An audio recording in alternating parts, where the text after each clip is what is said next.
할렐루야, 반갑습니다.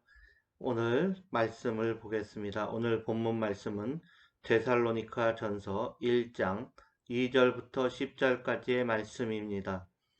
우리가 너희 무리를 인하여 항상 하나님께 감사하고 기도할 때 너희를 말하면 너희의 믿음의 역사와 사랑의 수고와 우리 주 예수 그리스도에 대한 소망의 인내를 우리 하나님 아버지 앞에서 쉬지 않고 기억함이니 하나님의 사랑하심을 받은 형제들아 너희를 택하심을 아노라.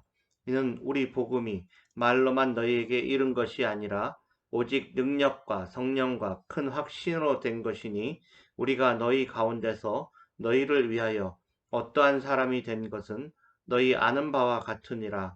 또 너희는 많은 환난 가운데서 성령의 기쁨으로 도를 받아 우리와 주를 본받은 자가 되었으니 그러므로 너희가 마게도냐와 아가야 모든 믿는 자의 본이 되었는지라.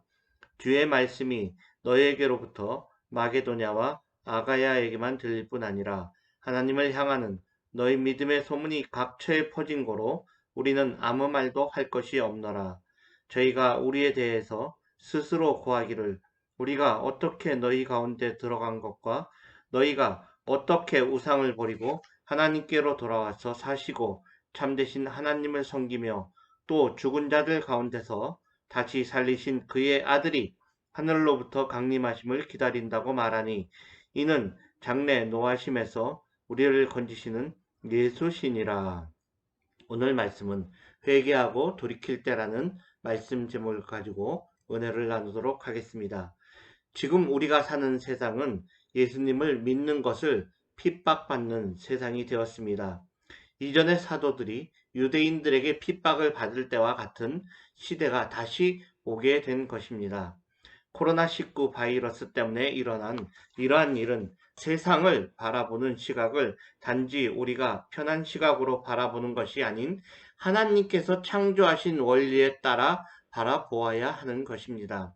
환난 받을 때 성령의 기쁨으로 주님의 도를 받아 주님을 본받는 자가 되라고 하신 말씀대로 우리는 환난을 이겨 나가야 하는 것입니다. 그럴 때의 환난은 우리를 쓰러지게 하는 것이 아니라 화가 변하여 복이 되는 것을 믿으시기 바랍니다. 많은 사람들이 이러한 말을 합니다. 주님이라면 어떻게 하셨을까?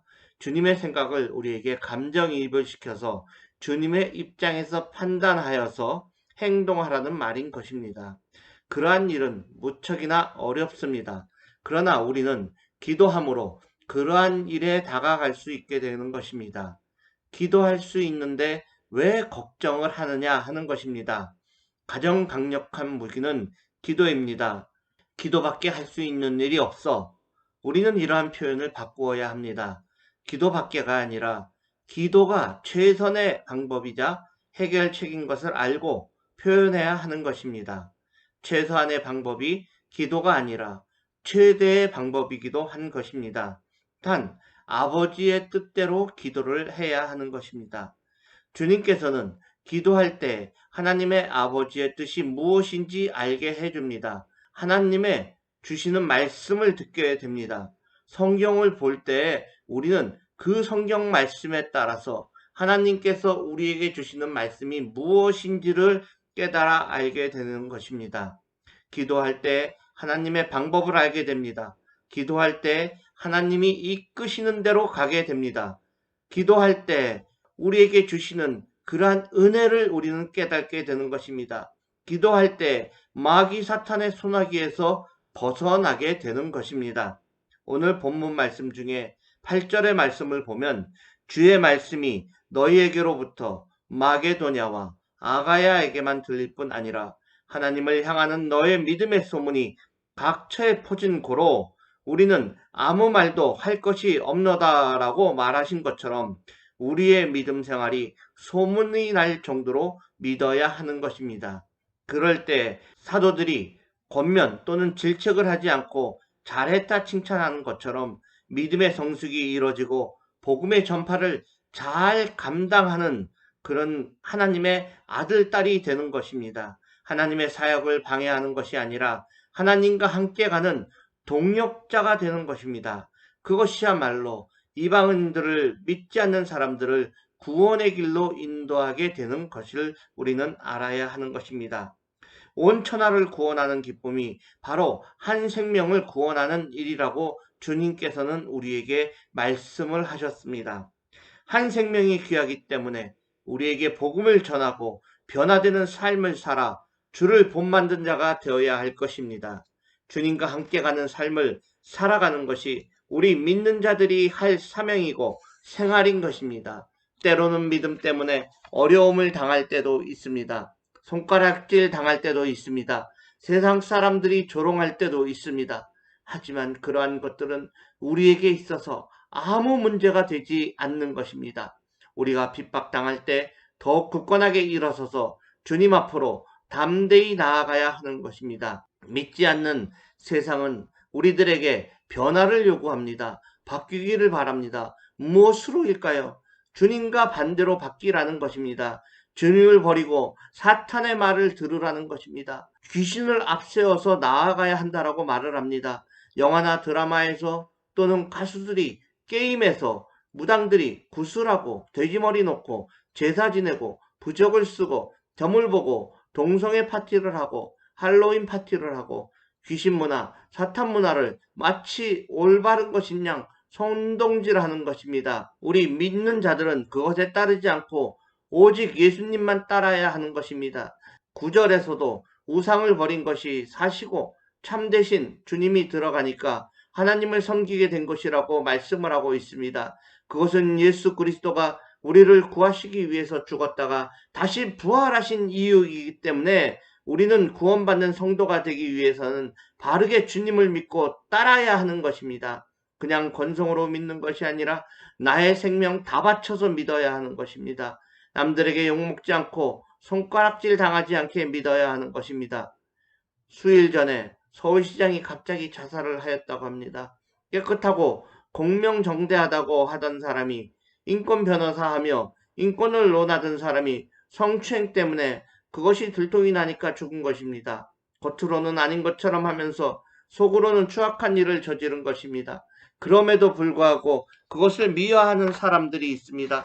하나님과 대적하는 무리들인 것입니다. 소위 내로남불의 일을 하고 있는 것입니다. 오직 자신들만을 위한 잣대를 사용하는 것입니다. 그리스도인들은 자신의 죄가 있으면 회개하고 다시는 같은 죄를 지어서는 안 됩니다. 그것이 그리스도 예수께서 우리를 위해 십자가에 달려 죽으셨다가 3일 만에 다시 살아나신 이유인 것입니다. 속죄양 되신 주님을 믿을 때 우리는 바른 믿음 생활을 하게 되는 것입니다. 다니엘은 왕이 법으로 기도하지 말고 자신만을 섬기라고 했어도 오직 하나님을 향해 문을 열고 큰 소리로 기도하였고 그로 인해 죽음의 사자굴과 불 속에 집어넣어졌지만 살아난 것을 우리는 알고 있습니다. 예배를 금해도 우리는 골방에서 기도해야 합니다. 혼자서라도 예배를 드려야 하는 것입니다. 어떠한 일이 있더라도 기도를 멈춰서는 안 될 것입니다.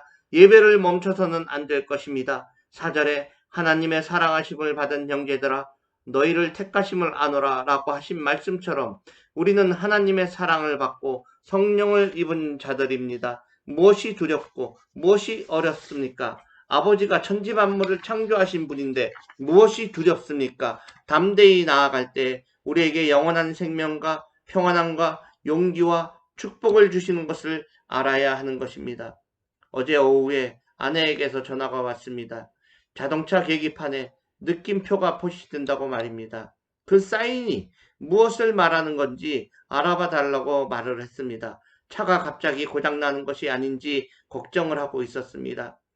그 사인은 타이어 압력이 낮을 수도 아니면 다른 이상이 있을 수도 있을 때 나타나는 사인인 것을 찾아보니까 나타났습니다. 저는 차를 세우고 내려서 타이어나 다른 곳에 이상이 있는지 살펴보라고 하였습니다. 하지만 고속도로를 달리고 있었기 때문에 차를 곧바로 세울 수는 없다고 하여서 조심해서 운전하고 오라고 말을 하였습니다. 우리에게도 어떤 어려움이나 일이 있을 때는 미리 사인이 나타납니다. 그런데 그 사인을 무시하고 그 사인이 무엇인지 알아차리지 못하면 차가 고장이 나는 것처럼 우리의 삶에도 어려움이 크게 다가오게 되는 것입니다. 아내의 차에 나타난 사인의 원인은 첫째, 연료가 부족하였고 둘째, 타이어의 압력이 높아서이었습니다. 이러한 것을 다 조치하고 나니 사인은 없어졌습니다. 그렇습니다. 우리에게 오는 사인도 우리가 알아차려서 그것이 왜인지를 알아야 하는 것입니다. 그럴 때 모든 문제는 해결이 됩니다. 우리에게 나타나는 사인이 여러 가지 증상이 있습니다. 코로나19 바이러스, 여러 가지 전염병, 자연재해, 기독교 탄압, 하나님의 섭리를 반대하는 법령 제정 등등의 경고의 사인을 우리는 알아차려야 합니다. 회개하고 돌이킬 때 우리는 제대로 다시 되돌릴 수 있게 되는 것입니다. 그 기회를 놓치지 말아야 합니다. 10절의 말씀처럼 장래 노하심에서 우리를 건지시는 예수신이라 하신 예수 그리스도를 믿고 올바로 살아갈 때 우리에게 구원과 평안이 주어지게 될 것입니다. 주께로 돌아가는 삶이야말로 진정한 회복이고 우리가 살아갈 길임을 알고 그 길로 나아가는 저와 성도님들 되시기를 주님의 이름으로 기도합니다.